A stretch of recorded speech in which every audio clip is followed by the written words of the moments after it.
नमस्कार। प्रभात साक्षी news network पर आप सभी का स्वागत है।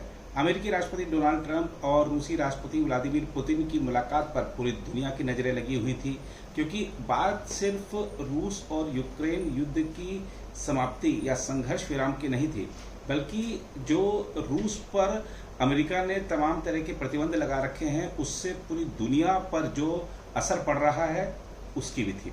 अब देखना होगा कि आगे चलकर क्या होता है, लेकिन पहली मुलाकात की जहां तक बात है उसमें तो कुछ खास बात नहीं बनी है। हालांकि 3 घंटे से ज़्यादा मुलाकात चली।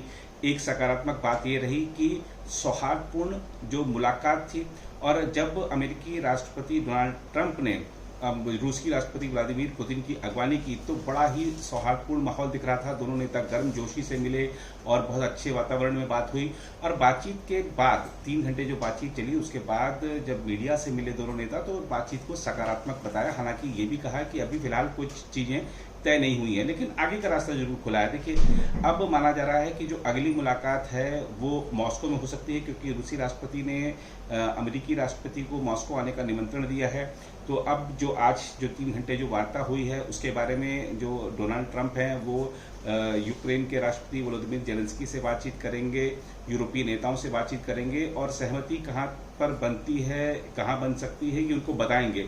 और ये बात आज रूसी राष्ट्रपति ने बातचीत के दौरान ये साफ कर दी है कि हम यूक्रेन में शांति चाहते हैं, यूक्रेन में स्थिरता चाहते हैं, लेकिन रूस की चिंताओं का ध्यान रखना होगा।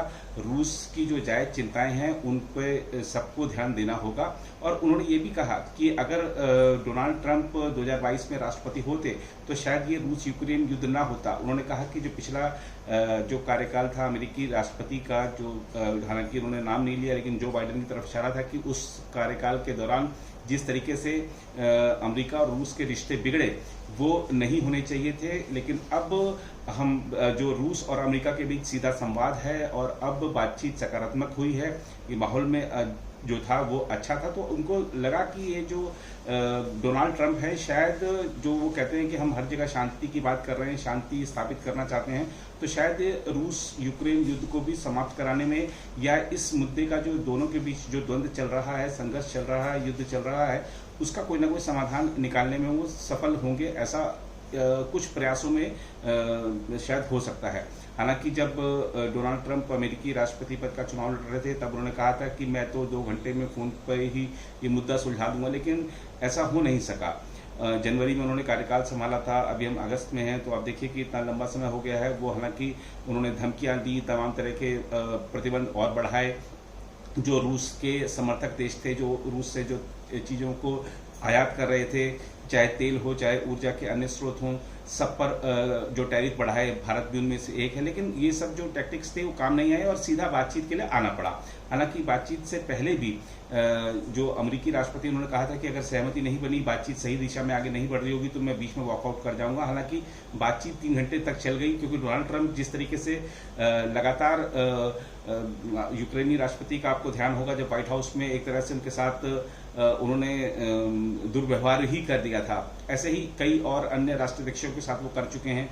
तो अब अलास्का में बुलाया है, अपने ही देश में बुलाया है, क्या पुतिन के साथ भी ऐसा ही करेंगे, बैठक बीच में छोड़ के चले जाएंगे, तमाम तरह की अटकलें थी, लेकिन बातचीत सौहार्दपूर्ण माहौल में हुई है। हालांकि अभी दोनों ही पक्षों ने कोई बयान नहीं जारी किया है, लेकिन जिस तरीके से मीडिया में बातचीत हुई है और जिस तरीके से अभी तुरंत की बात है कि अमेरिकी राष्ट्रपति ने फॉक्स न्यूज को एक साक्षात्कार दिया, उसमें कहा है कि यूक्रेन को भी कहीं ना कहीं सहमति बनानी होगी। तो इस सहमति बनाने का मतलब ये है कि जो रूस कब्जा कर चुका है, या जो परमाणु संयंत्र पर कब्जा कर चुका है, या जो अन्य भागों पर कब्जा कर चुका है यूक्रेन के, क्या यूक्रेन को सब छोड़ना पड़ेगा, और क्या जेलेंस्की इसके लिए मानेंगे, क्योंकि वो बार बार कह रहे हैं कि हम 1 इंच जमीन नहीं छोड़ेंगे। तो आगे आने वाले समय में ये देखना होगा। लेकिन एक चीज अब तय लग रही है, काफी हद तक संभावना लग रही है कि अगली जो मुलाकात है वो पुतिन और जेलेंस्की के बीच होगी। शायद उसमें ट्रंप भी हो सकते हैं। इस बैठक का आयोजन शायद मॉस्को में हो सकता है। फिलहाल जो अभी तक का घटनाक्रम है वो यही है। जैसे ही दोनों पक्षों के बयान आते हैं हम आपके साथ फिर जुड़ेंगे और बताएंगे कि इस 3 घंटे की बैठक के दौरान और क्या क्या मुद्दे उठे। लेकिन एक चीज सूत्रों ने स्पष्ट कर दी है कि रूस यूक्रेन युद्ध के अलावा बाकी दूसरा कोई मुद्दा आज चर्चा का विषय नहीं था। फिलहाल इस रिपोर्ट में इतना ही। बाकी देश में खबरों के लिए बने रहें प्रभात साक्षी के साथ।